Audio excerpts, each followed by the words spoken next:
पाकिस्तान न अमेरिका की जागीर है और न इस मुल्क में किसी तबके की जागीर है, ये अवाम की जागीर है। और पाकिस्तान की पूरी तारीख में पाकिस्तान के वसाइल को इस्तेमाल करते हुए, पाकिस्तान के इदारों को इस्तेमाल करते हुए, पाकिस्तान के पैसे को इस्तेमाल करते हुए तुमने उलमा का रास्ता रोका, जमीयत उलमा का रास्ता रोका।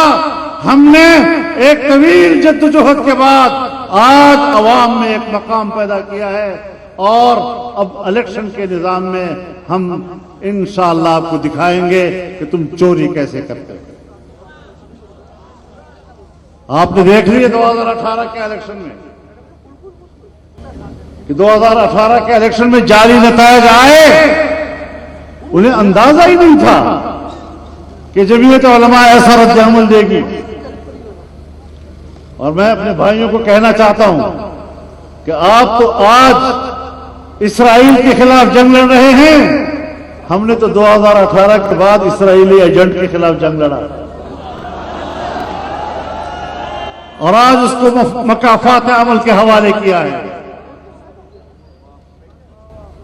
आइंदा भी ये जान लो, ये बिफरा हुआ इज्तिमा, ये बिफरा हुआ इंसानों का मंजर, ये तुम्हें हड़प कर जाएगा। अब इसके बाद माजरत खाना सियासत का दौर खत्म हो चुका है।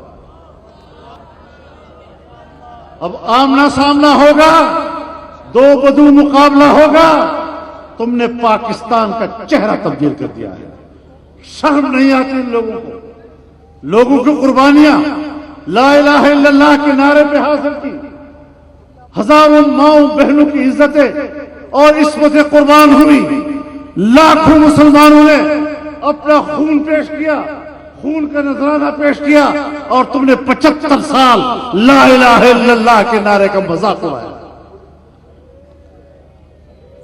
तुम्हें शर्म नहीं आती अपने किरदार पे? 75 साल ला इलाहा इल्लल्लाह के नारे का मजाक उड़ाया है। अब हम तुम्हें इसका मजाक नहीं उड़ाने देंगे। और याद रखो, जमीयत उलमा कुर्सी इक़्तिदार की ऐसी हरीस नहीं कि वो तुम्हारी खुशामद और नाजायज को कबूल करेगी। हम डंकी की चोट अपना मौक़िफ़ पेश करना चाहते हैं कि हम पाकिस्तान को आलमी क़ुव्वतों के असर नफूज़ से आजाद करना चाहते हैं।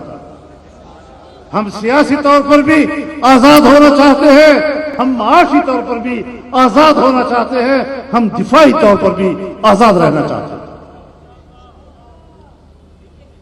हम मुल्क को आजाद देखना चाहते हैं, हम इदारों को ताकतवर देखना चाहते हैं, बैनुल-अक़वामी असर नफूज़ से निकालना चाहते हैं। और ये आवाज हम देते रहे।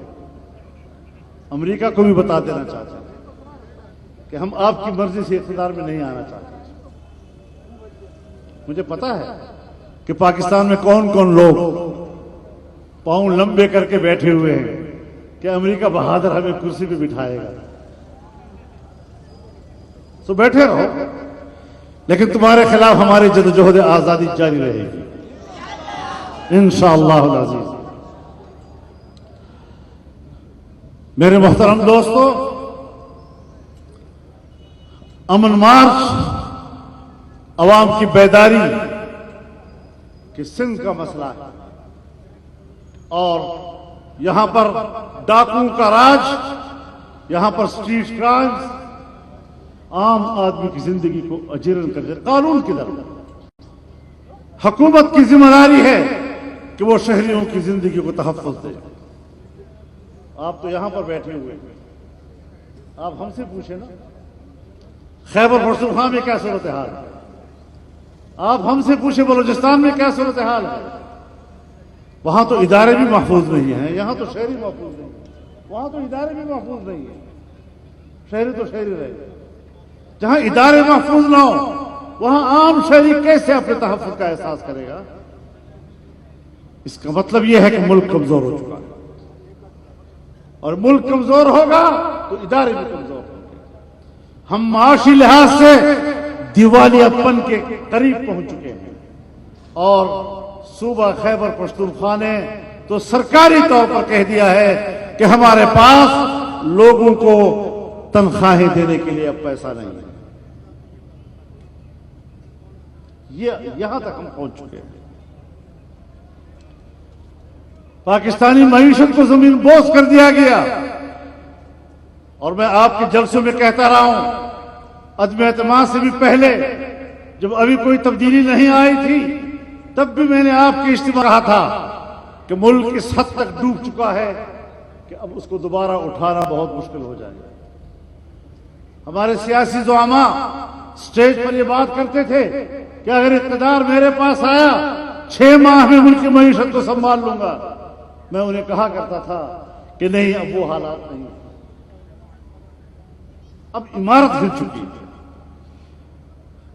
इस इमारत को इसी हालत में दोबारा जोड़ देना शायद मुश्किल होगा, वक्त लेगा।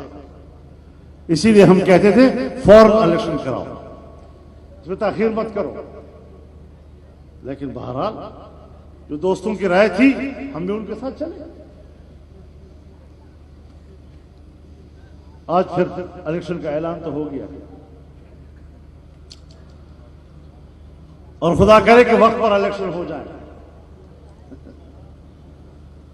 गैर यकीनी सूरत हाल में इंतखाबात होंगे,